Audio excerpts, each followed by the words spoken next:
చూస్తున్నాం. ఇలా వైఫల్యాలను అధిగమించాలంటే యేసుపై ఏకాగ్రత ఉంచు. ఈరోజు మనం తీసుకుని వెళ్ళాల్సినటువంటి అంశము, సందేశము, ఈ సామాన్య కాలంలో 19వ ఆదివారం సందర్భంగా దేవుడు మనకు ఇస్తున్నటువంటి సందేశం ఇలాగా కష్టాలు, సమస్యలు, వైఫల్యాలను అధిగమించాలంటే యేసుపై మన దృష్టిని కేంద్రీకరించాలి. ఏం చేయాలండి? కష్టాలు, సమస్యలు, వైఫల్యాలను అధిగమించాలంటే యేసుపైనే మన దృష్టిని కేంద్రీకరించాలి. యేసయ్యను మనందరము కూడా మన జీవితాల్లో గుర్తించగలగాలి. అందుకే ప్రభువు చెప్తున్నాడు ఈరోజు మనందరికీ, పిల్లలారా, ఇదిగో నేను మీకు తోడై ఉన్నాను. మీ వైఫల్యాలు, మీ కష్టాలు, మీ శ్రమలలో, మీ బాధల్లో నేను మీకు తోడై ఉన్నాను అని చెప్పనంటున్నాడు. పిల్లలారా, గత ఆదివారం మనం విన్నటువంటి వాక్యం, ఈరోజు వాక్యాన్ని మనం జోడిస్తే, పోయిన ఆదివారం రోజున మనం విన్నటువంటి వాక్యం నుండి సందేశం ఏమిటంటే, సామాజిక దృష్టితో మనం ఆలోచిస్తే అక్కడ యేసయ్య 5 రొట్టెలను 2 చేపలను 5,000 మందికి పంచిపెట్టాడు అద్భుత రీతిగా.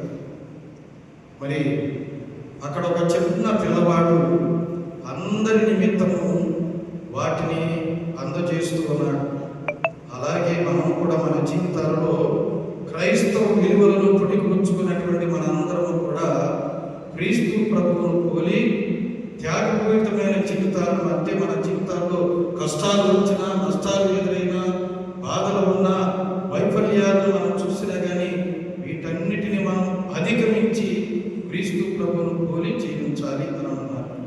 అంటే ముందుగా మనం ఏ పని చేసి యేసయ్య తండ్రికి అప్పగించినట్లుగా మనం కూడా ప్రతి ఒక్క విషయంలో ఆ దేవుని వైపు మనం చూపును మనం కేంద్రీకరించాలి అని చెప్పని చెబుతూ ఉంది. పిల్లలు, ఏకాగ్రత అనేది మనందరికీ చాలా ముఖ్యమైనది. పిల్లలు, ఒక వ్యక్తి బండి మీద ప్రయాణం చేస్తున్నట్లయితే లేదా కారులో ప్రయాణం చేస్తున్నట్లయితే ఏం చేయాలి? అతను డ్రైవింగ్లో ఉన్నప్పుడు, బండిని నడిపేటప్పుడు ముందు చూపుతో ముందుకు ఏకాగ్రత కలిగి ఎవరు ఎటువైపు వెళుతున్నారా అని చెప్పి జాగ్రత్తగా ఆ బండిని నడుపుకుంటూ వెళ్ళాలంటే తన దృష్టి ఎదురుగా వచ్చినటువంటి వారిపై, వాహనాలపై, ఆ దారిపైన, రోడ్డు పైన కేంద్రీకరించబడాలి. అలా లేదంటే ఏమవుతుందండి? ప్రమాదాలు జరిగే అవకాశం ఉంటుంది. ఇలాగే ఈరోజు సువిశేష గ్రంథ పట్టణంలో మనం చూస్తే పిల్లరా, ఇక్కడ పేతురు గారు ఆయన పడవ నుండి క్రిందకి దిగిన తర్వాత ఆయన యేసయ్య చెప్తూ ఉన్నా కానీ ఆయన దారిలో వస్తున్న, అటువైపుగా వస్తున్నటువంటి పెనుగాలి, తుఫాను చూచి, ఆ అలలను చూచి భయపడిపోయాడు. అందుకే తాను మునిగిపోవటం ప్రారంభించాడు. అంటే ఏమిటి?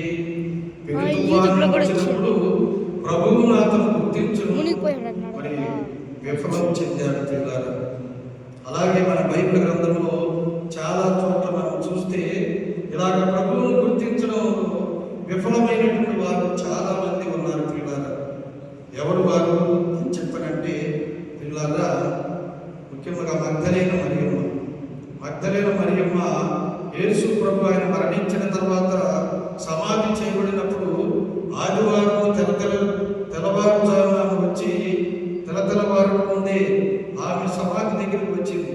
ఇంకా ఆమె ఏ ఆలోచన ఉందంటే ప్రభు చనిపోయి ఉన్నారు అని చెప్పని ఆమె అదే ఆలోచన ఉంది. కానీ ప్రభు ఉత్థానమయ్యారు అనేటువంటి మరో ఆలోచన ఆమె రాలేదు. అందుకనే ఏమిటంటే నా ప్రభువును ఎవరు ఎత్తుకెళ్ళిపోయారు అని చెప్పని అదే ధ్యాసలో ఉంది. ప్రభు వచ్చి ఎదురుగా ఉన్నా కానీ ప్రభువును గుర్తించలేకపోయింది, విఫలమైంది. పిల్లల, ఆయన స్వరాన్ని గుర్తుపట్టలేకపోయింది, ఆయన పిలుపును గుర్తుపట్టలేకపోయింది, ఆయన చూచినా కానీ గుర్తించలేకపోయింది. పిల్లల, అంటే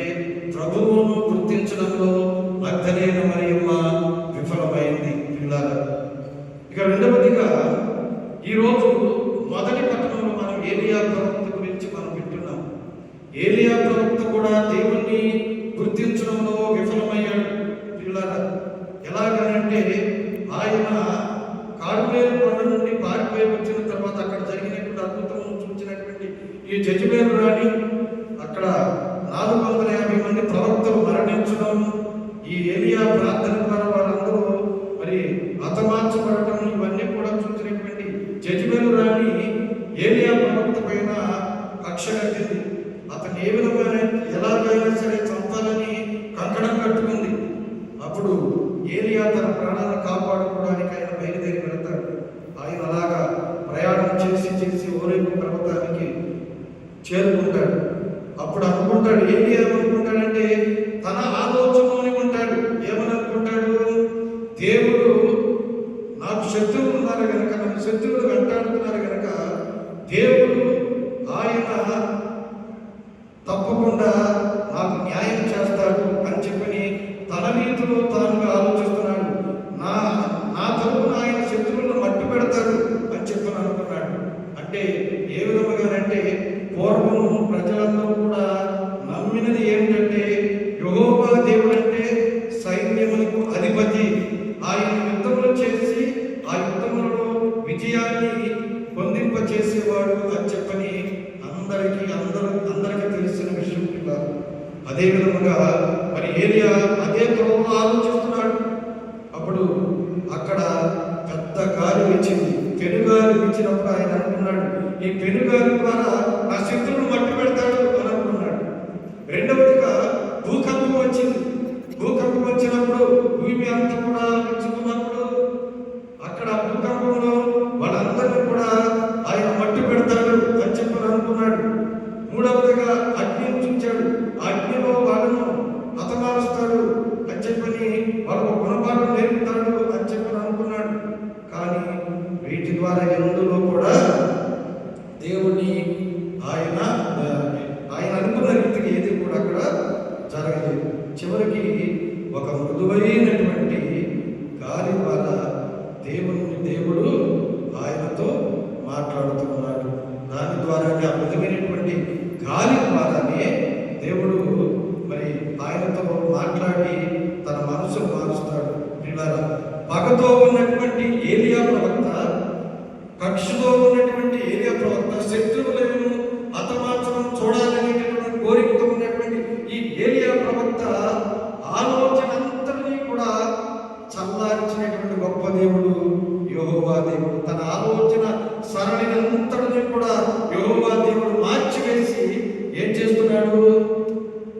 మరలా ఆయన యుద్ధములు కాదు, లేకపోతే కొట్లాటలు కాదు, కావలసింది ఏంటి అని అంటే మరలా నువ్వు అక్కడ తిరిగి వెళ్ళు, ఇప్పుడు నేను నీ పక్షాన ఉన్నాను అని చెప్పి యెహోవా దేవుడు ఏలియా ప్రవక్తను పంపిస్తున్నాడు.